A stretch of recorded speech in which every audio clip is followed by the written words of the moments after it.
Allez, on va regarder justement le tableau final de cette Coupe du Monde avec le dernier carré, ma chère Candice. Oui, c'est 4 équipes, 3 équipes européennes. Elles étaient 6 parmi les 8 quarts de finalistes. Et bien, il ne reste plus que 3. Ces affiches, mardi, évidemment, ce France-Espagne à 21h, suivi, mercredi, même horaire, 21h, de ce Angleterre-Argentine. Il ne reste que l'Argentine en équipe non européenne.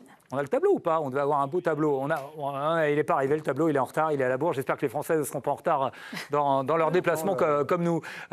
L'équipe de France qui a peut-être eu son quart le plus facile, est-ce que pour vous, c'est logiquement que l'équipe de France se présente favorite dans ce dernier carré? Vikash, ils sont logiquement favoris ou pas, les Bleus? Oui, moi je les trouve favoris, oui. Ouais. On est plus fort offensivement que tout le monde.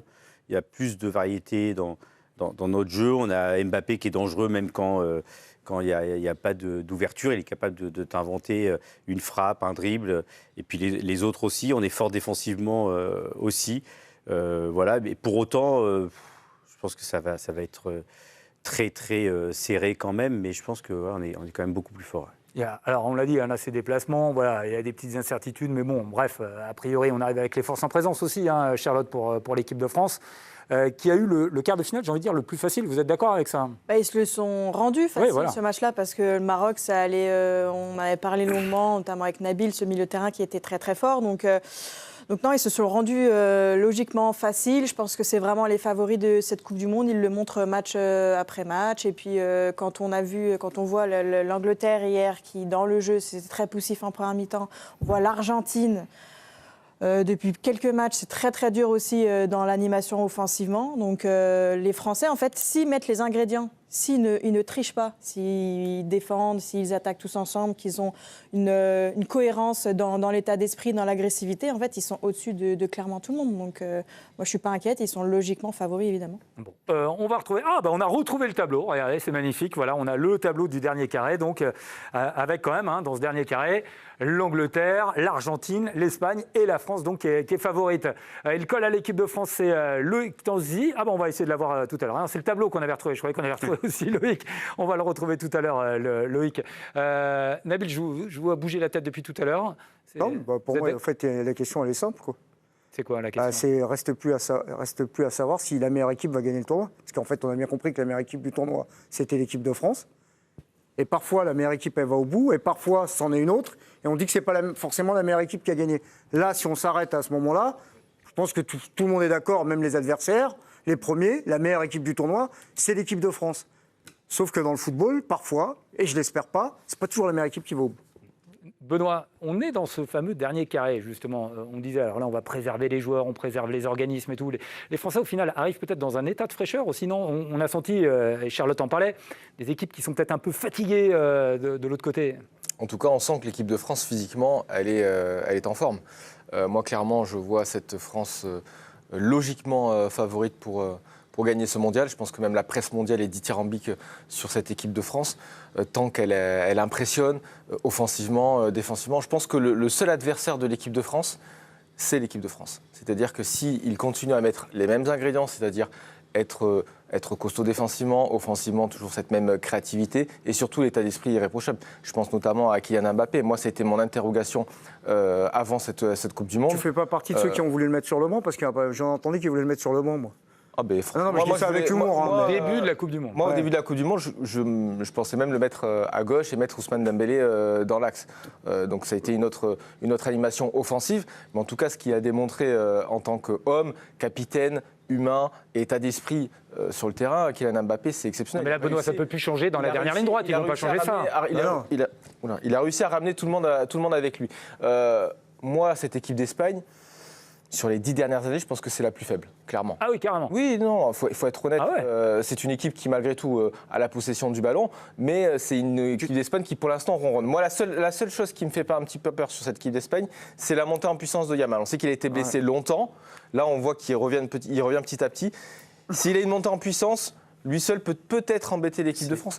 Mais je vois bien l'équipe de France aller au bout. Alors, on a fait un petit comparatif sur certains chiffres entre les 4 demi-finalistes et on va voir que les chiffres sont quand même très à l'avantage de l'équipe de France avec ce deuxième attaque. Vous voyez que l'équipe de France a marqué 16 buts, l'Angleterre 17, deuxième défense. Et puis ce temps de jeu, vous en parliez Benoît, l'équipe de France est l'équipe qui a joué le moins de temps et qui a passé le moins de temps sur la pelouse. Regardez l'Argentine qui compte presque un match de plus, 85 minutes de plus jouées pour l'Argentine.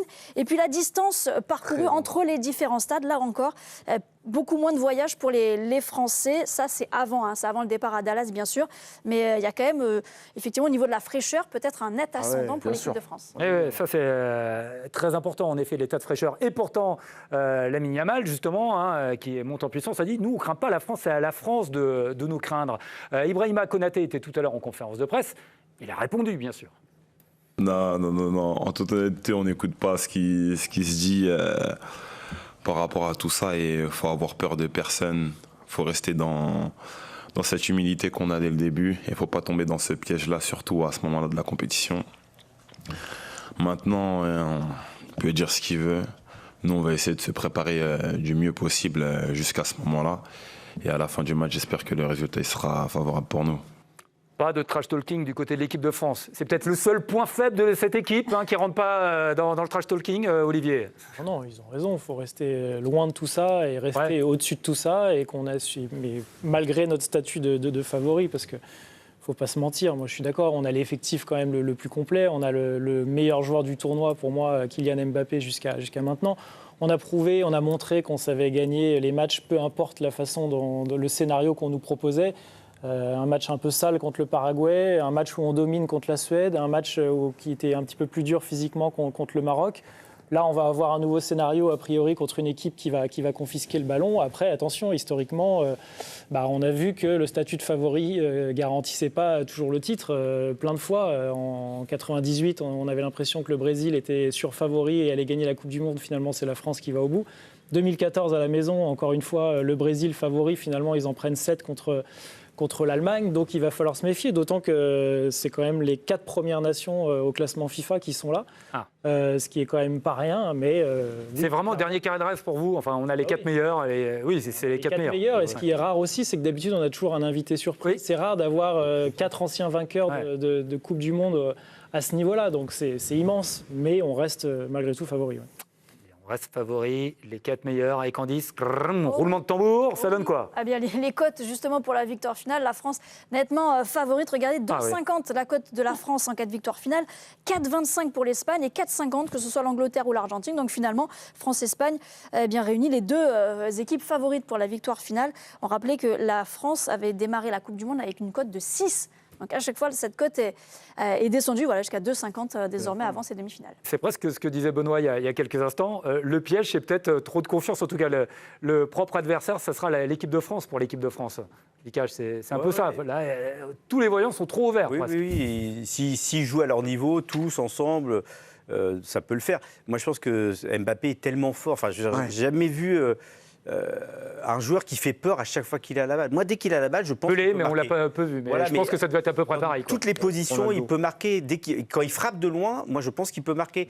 Les autres, c'est pas le cas. Je veux dire, dans les autres équipes, on n'a pas un joueur capable qui frappe de 30 mètres. Je veux dire, il y a tellement un canon à côté de ça, dans la jambe. La grande force aussi de l'équipe de France, on l'a vu avec aussi l'Argentine, l'Angleterre et même l'Espagne, c'est que derrière Mbappé, t'as Olysée qui lui aussi est capable sur mais je pense que sans l'action de folie, lui aussi il est capable de marquer. Dembélé pareil, Barcola ou Doué, c'est quand même assez fort, quoi. Benoît, la surprise est là. Loïc Tanzi en direct avec nous depuis Boston. C'est incroyable. Voilà, on a eu peur de ne pas l'avoir. Il est là, à l'hôtel de l'équipe de France, Loïc.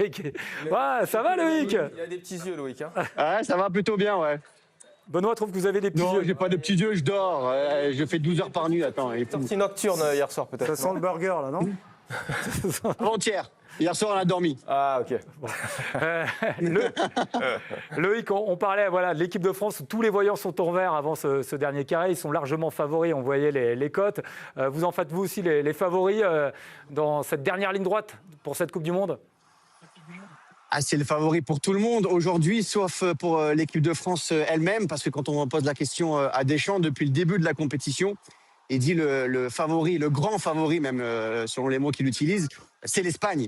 Donc il dit aujourd'hui, l'équipe la plus sûre d'elle qui a montré le plus de choses ces derniers mois, et surtout celle qui est championne d'Europe en titre, qui a gagné l'Euro il y a 2 ans, c'est l'Espagne. Donc pour l'équipe de France, aujourd'hui, l'adversaire en demi-finale sera le grand favori de la compétition. Et il l'a dit avant même le début de la compétition, Deschamps, et quand on lui repose la question aujourd'hui, il ne change pas d'avis. Il dit aujourd'hui, cette équipe a beaucoup plus de certitude que l'équipe de France, et il faut arrêter non plus de mettre l'équipe de France tout en haut. Il y a d'autres équipes très fortes, dont cette équipe d'Espagne.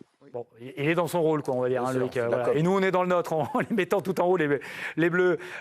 Loïc, juste, c'est quoi là? Alors, tout à l'heure, Giovanni nous disait le départ. Ils ont fait quoi là? Ça y est, ils ont terminé conférence de presse, entraînement. Ils ont tout fini là, les Bleus? C'est fini?